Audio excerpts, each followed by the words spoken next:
Қайырлы күн достар, менің каналыма қош келдіңіздер. Бүгін сіздермен бірге өте дәмді дастарханның көркін ашатын керемет тәттілердің бірі қызыл барқыт пирожныйын бірге әзірлейтін боламыз. Міндетті түрде видеоны соңына дейін қарап менімен бірге болыңыздар.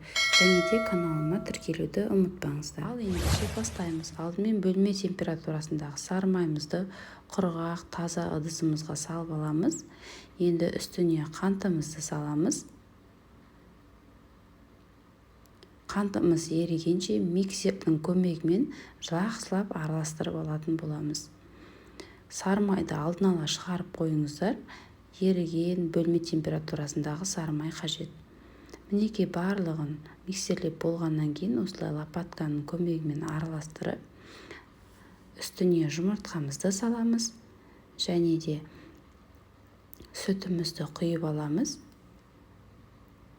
Барлығын тағы да миксерлейтін боламыз. Құрамын толықтай описание бөліміне қалдырамын, сол жақтан қарасаңыздар болады. Мінекей достар, бізде осындай сұйық массамыз дайын болады. Енді осы массамыздың үстіне ұнымызға разрыхителді қосып, жақсылап араластырып аламыз.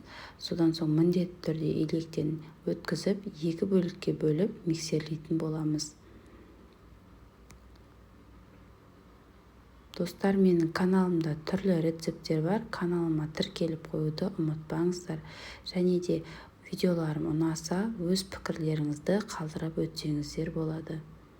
Мінекей барлығын араластырып алғаннан кейін, енді қызыл красительді қасықпен құйып аламыз. Енді барлығын толықтай араластырып миксерлейтін боламыз.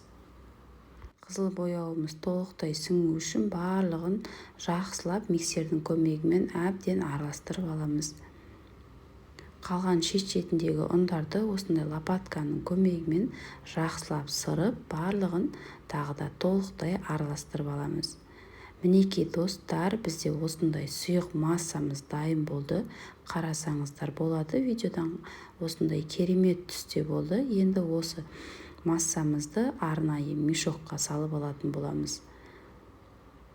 Осы мешокқа салынған сұйық массамызды пергаментті бумаганы төсеп, ыдысымызға видеодағыдай домалақ қылып, кішірек қылып аламыз. Арасын міндетті түрде ашықтау қылыңыздар, себебі көтеріліп піскен кезде бір-біріне жабысып қалатын болады. Кішірек қылсаңыздар өте әдемі болып шығады. Мінекей осы уақыт аралығында пешімізді алдын ала қыздырып қоямыз. Қызып тұрған пеште 10-15 минутқа салып алатын боламыз. Ал оған дейін біз кремін дайындайтын боламыз. Творожный сырымызға сливкиді құйып аламыз. Міндетті түрде салқын болуы қажет және 33%-тен жоғары болғаны дұрыс. Үстіне қантымызды салып, миксердің көмегімен жақсылап араластырамыз. Төмен жылдамдықтан бастап жоғарылата отырып, осындай массамыз қоюланғанша, яғни креміміз дайын болғанша жақсылап миксерлейтін боламыз. Мінекей біздің креміміз де дайын болды. Өте керемет кремдердің бірі. Енді кремді де арнайы мешокқа салып, басына кез келген өздеріңізге ұнаған насатканы қойып, осылай мешокқа салып дайындап аламыз. Мінекей біздің корждарымыз пісті. Өте керемет болып көтеріліп пісетін болады. Енді осылай бір-біріне пар-пар қылып, екі-екеуден дайындап қоямыз. Дайындап қойған корждарымызды мінекей осылай біреуден алып, арасына видеодағыдай кремімізді толықтай жағып аламыз. Үстіне келесі коржын қойып, дайындап алатын боламыз. Мінекей бізде осындай пирожныйларымыз дайын болады. Тағы да қайталап көрсетейін. Бір коржымызды алып, арасына кремді жағып, үстіне екінші коржымызды қоятын боламыз. Барлығын осылай дайындап аламыз. Қалауларыңыз бойынша сәндесеңіздер болады. Мен осылай бетіне креммен сәндедім. Әртүрлі присыпка сепсеңіздер де болады. Өте дәмді болып шығады және дастарханның көркін ашады.